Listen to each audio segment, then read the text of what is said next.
Radhe Radhe. Hello friends, हमने श्रीमद् भागवत रहस्य पढ़ना प्रारंभ करा है, जिसमें हमने भागवत जी का दशम स्कंद शुरू किया है पढ़ना। आज हमारे साथ जुड़े रहिए।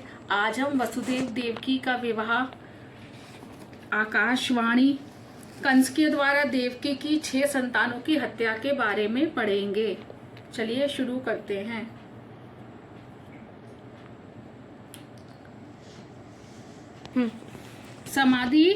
समाधि ऐसी साहजिक होनी चाहिए।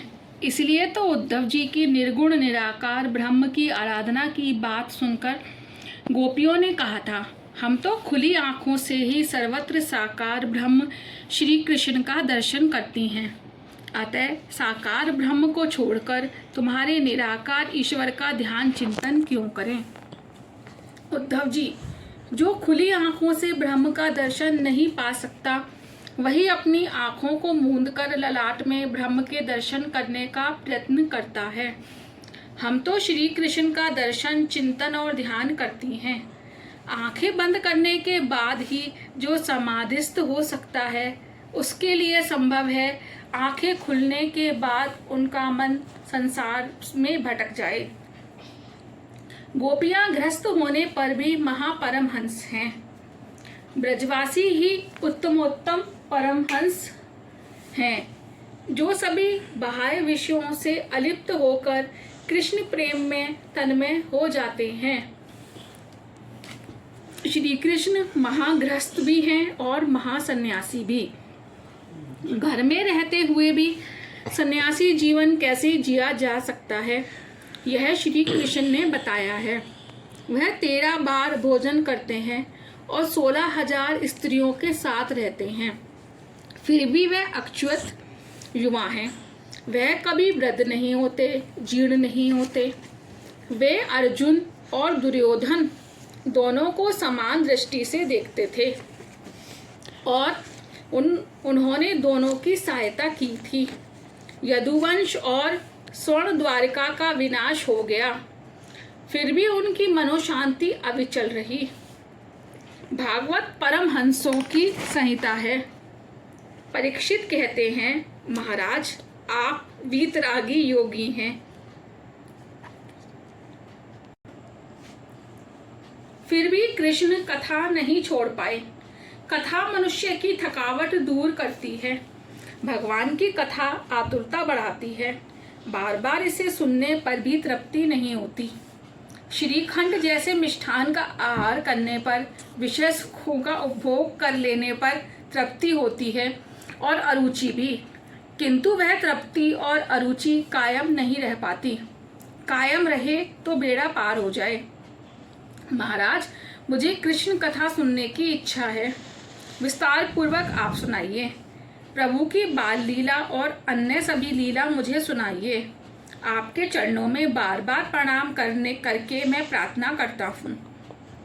सुखदेव जी, राजन, कई दिनों से आपने कुछ खाया पिया नहीं है।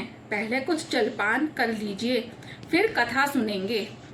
परीक्षित, कुछ दिन पहले तो मैं भूख और प्यास के मारे व्याकुल हो जाता था। एक बार शिकार करने वन में गया था, तो भूख प्यास की व्याकुलता के कारण ही मैंने ऋषि का अपमान तक कर दिया था। किंतु आपसे कथा सुनने के बाद ना तो मुझे भूख सताती है और ना प्यास। बस आप कथा ही सुनाते रहिए। सुखदेव जी, कृष्ण कथा के लिए तेरा प्रेम देखकर मुझे बड़ा आनंद हुआ। राजा, तेरे ही कारण मुझे भी कृष्ण कथा, गंगा का अमृत पान करने का लाभ मिला। जब से कृष्ण कथा रूपी गंगा का प्राकट्य हुआ है, तब से भागीरथी गंगा का महत्व कम हो गया है। भागीरथी गंगा में स्नान करने से शारीरिक मलिनता तो दूर होती है, किंतु मानसिक मलिनता तो कृष्ण कथा ही दूर कर सकती है। कृष्ण कथा तो जहाँ चाहो वहाँ प्रकट हो सकती है, किंतु वह भागीरथी गंगा अन्य किसी स्थान पर प्रकट होती ही नहीं है। सुखदेव जी राजा का आभार मानते हैं कि उनके कारण कृष्ण स्मरण और दर्शन का लाभ मिला।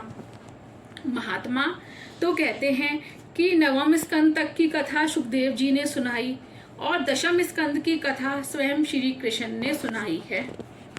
सुखदेव जी ने राधा कृष्ण से प्रार्थना की कि हृदय में विराजमान होकर वे ही कथा करें। ज्ञानी पुरुष मृत्यु को टालने का नहीं, सुधारने का प्रयत्न करते हैं, मृत्यु को सुधारते हैं। कृष्ण कथा, कृष्ण नाम, कृष्ण भक्ति। जिसकी मृत्यु सुधरती है उसे दोबारा जन्म लेना नहीं पड़ता। वैर और वासना जीवन को बिगाड़ते हैं, उनके दूर होने पर ही जीवन और मृत्यु उजागर होते हैं। वैर और वासना को मृत्यु के पहले ही हटा दो, अन्यथा मृत्यु बिगड़ जाएगी। तुम वैरी को वंदन करो, फिर भी वह वैर बनाए रहे तो उसके पाप का साझीदार तुम्हें बनना नहीं पड़ेगा। दशम स्कंद में निरोध लीला है। ईश्वर में मन को लय करना ही निरोध है। श्री कृष्ण को अपने हृदय में रखोगे तो श्री कृष्ण के हृदय में बसोगे तो मन का निरोध होगा। मन का निरोध ही मुक्ति है। धरती पर दैत्यों का उपद्रव बढ़ गया, लोग दुखी हो गए, पाप बढ़ गया। धरती से यह सब सहा ना गया तो उसने ब्रह्मा जी की शरण ली। ब्रह्मादि देव ब्रह्मलोक में नारायण के पास आए और पुरुष सूक्त से प्रार्थना करने लगे, नाथ अब तो कृपा कीजिए, आप अवतार लीजिए। भगवान ने ब्रह्मा जी से कहा, कुछ ही समय में मैं वसुदेव देवकी के घर प्रकट होऊंगा। मेरी सेवा के लिए तुम सब देव भी अवतार लेना। ब्रह्मा ने आकाशवाणी सुनी और सभी देवों को आश्वासन दिया।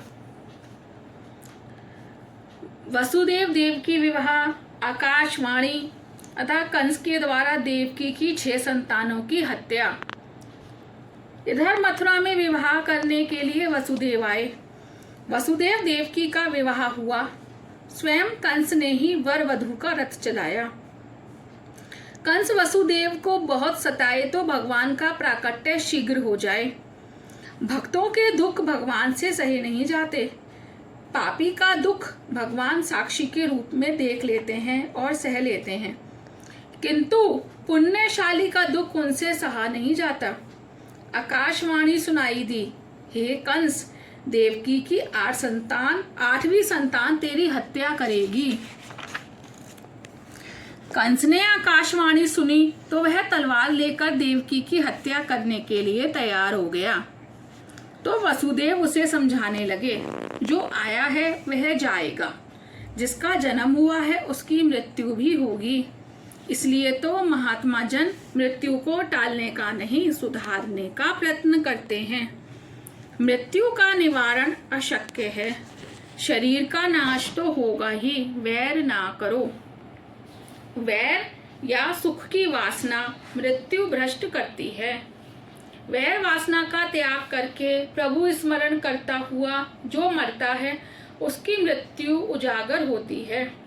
देवकी की हत्या करने से तो तुम अमर हो नहीं सकते, और देवकी तो तुम्हारे मृत्यु का कारण है ही नहीं। कंस, हाँ यह तो है। वसुदेव, तो मैं देवकी की सभी संतान तुम्हारे हवाले करता रहूंगा। कंस ने भी सोचा, यह भी ठीक है, स्त्री हत्या के पाप से तो बच जाऊंगा। उसने कहा, अच्छा मैं देवकी की हत्या नहीं करूंगा। वसुदेव शुद्ध सत्व गुण का स्वरूप है, विशुद्ध चित्त ही वसुदेव है। देवकी निष्काम बुद्धि है। इन दोनों के मिलन होने पर भगवान का जन्म होता है। वसुदेव देवकी घर आए। प्रथम बालक का जन्म हुआ। वसुदेव ने बालक कंस को दे दिया। कंस का हृदय पिघला, इस बालक को मारने से मुझे कोई लाभ नहीं होगा। 8वां बालक मुझे मारेगा, यह तो पहला है, मैं इसे मारूंगा नहीं। 7 बालकों को अपने पास ही रखना, मेरा काल होने वाला 8वां बालक ही मुझे देना। वसुदेव बालक लेकर वापस लौटे। नारद जी ने सोचा, यदि कंस यह अच्छाई करने लगेगा तो पाप कैसे कर पाएगा, और यह पाप नहीं करेगा तो भगवान अवतार नहीं लेंगे। कंस का पाप नहीं बढ़ेगा तो वह शीघ्र मरेगा भी नहीं। पाप ना करने वाले को भगवान जल्दी मारते नहीं हैं। ईश्वर तो किसी को भी किसी को भी नहीं मारते, मनुष्य को उसका पाप ही मारता है। हमेशा दो वस्तुओं से डरते रहो, पाप से और ईश्वर से। नारद जी कंस के पास आए और कहा, कंस, तू तो बड़ा भोला है, देव तुम्हें मारने की सोच रहे हैं। वसुदेव के बालक को छोड़कर तुमने अच्छा नहीं किया। कोई भी 8वां बालक हो सकता है। यदि 8वें बालक को पहला माना जाए तो वह पहला बालक 8वां माना जाएगा। कंस, तो क्या मैं सभी बालकों की हत्या करता रहूं? नारद जी ने सोचा, यदि मैं सम्मति दूंगा तो मुझे भी बाल हत्या का पाप लग ही जाएगा। दूसरों को पाप की प्रेरणा देने वाला भी पापी है। नारद जी, राजन, मैं तो तुम्हें सावधान करने के लिए आया हूँ। तुम्हें जो ठीक लगे वह करते रहना। और वह नारायण नारायण बोलते हुए चले गए। जय जय श्री राधे राधे राधे। आगे का हम कल पढ़ेंगे। आप हमारे साथ जुड़े रहिएगा इसी अध्याय के साथ में। धन्यवाद। आपको अगर भागवत जी सुननी अच्छी लग रही हो तो प्लीज़ कमेंट करके बताते रहिएगा, और कुछ कमी हो तो कृपया करके वो भी बताइएगा। धन्यवाद। जय जय श्री राधे राधे राधे। सुन रहे हो,